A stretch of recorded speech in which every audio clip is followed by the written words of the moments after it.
I'm just so blessed to have you on this show because your law book, I grew up with your law book, you know? Mm-hmm. And so I just... Well, you grew up alongside it. The book didn't grow. The book, well, when I stacked those books next to each other, let me tell you... It was 2 books. It was my... Exactly. You get it. The audience, we're on the same page. I get it. Absolutely. Now, the thing is, obviously, your law book was a big inspiration to me on how to make things more fun. I want to know what was your biggest inspiration growing up, whether it was for the law book or for the Daddy Daycare. What really drove you to make what you made?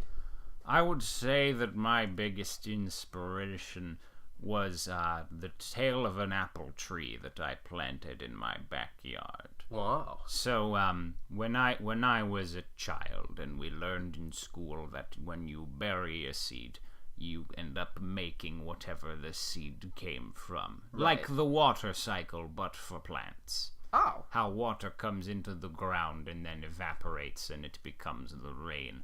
Yes. In all of those posters that they teach you on school days when the teacher has a hangover and doesn't want to go over helpful things that would involve paying attention. Around the same time I learned that the spider can't climb up that drain. Exactly. Hickory dickory dock and all that. Yes.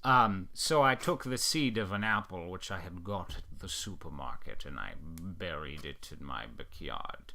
And I looked up on my Google Siri how long it would take to sprout, and it said 2 years. And so I waited 2 years, and I actually didn't look at my backyard for 2 years because I wanted to be surprised. I didn't want to just track the progress. I wanted it to sort of be a one and done kind of thing. Did you wait around, or were you just going about daily life? Just sort of going about daily life, minus the fact that I could not go into the backyard to check on the progress. And I would... Of course, my parents and friends would look out the backyard, and the instant I heard them start to talk about it, I would put my fingers in my ears, and I would make this noise so that I couldn't hear them, and it went something like, I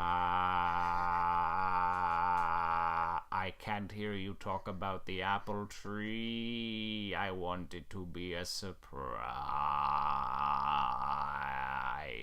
Isn't that the inspiration behind the earbud holes that you give to the daddies so they can watch different shows? Yes, so they can. It's selective hearing and listening. You see how this Daddy Daycare thing, it uses everything I have, even these most arcane of references. But then after 2 years, the day had come, and so I opened the door to my backyard, and there was nothing there. And I asked my parents, why? Why isn't this fruit tree where I expected it to be after 2 years? Right. And they told me that fruit could not grow in this climate where I had grown up. Oh no. And that the only things that we could grow in my sort of suburban backyard were spices and weeds and dandelions. What a handful. A handful of nothing. Yeah. And there wasn't even a tree to make a trio because the tree didn't grow. Well, you're just left with Rio. And that failure. Well, this is America.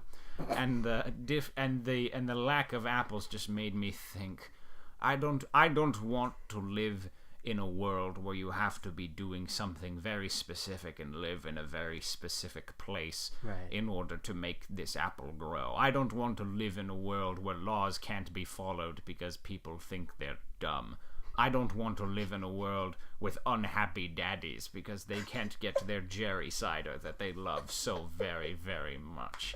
So I just set out to make the world a little bit more full of whatever your apple tree is and needs to be.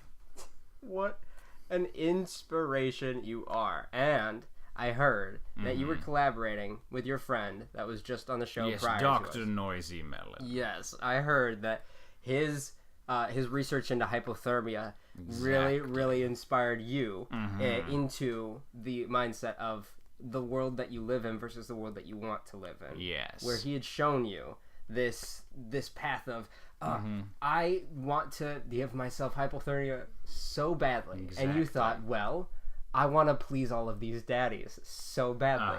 The mix of wanting to give someone hypothermia and to please so many daddies. Yes. Now, do you have any other projects in the work? I mean, obviously we've got a little bit of time here before the show's done. Mm-hmm. Do you want to throw any plugs out there? Any future projects? Any renovations coming to your recent works? Well, the one thing that I'd like to talk about is the Daddy Daycare and the Law Book are two of the sort of looser things that I did to try and capture that spirit of making apples grow where there can't be apples. But I'm working on this new initiative called the Johnny Appleseed Initiative. Oh. And what it essentially means, much like the mythological figure who traipsed across the nation dropping apple seeds and sprouting trees wherever he went, I'm working on a GMO-infused apple seed that, when placed into the ground, will instantly sprout into a 50-foot apple tree and start raining apples down upon the crowd.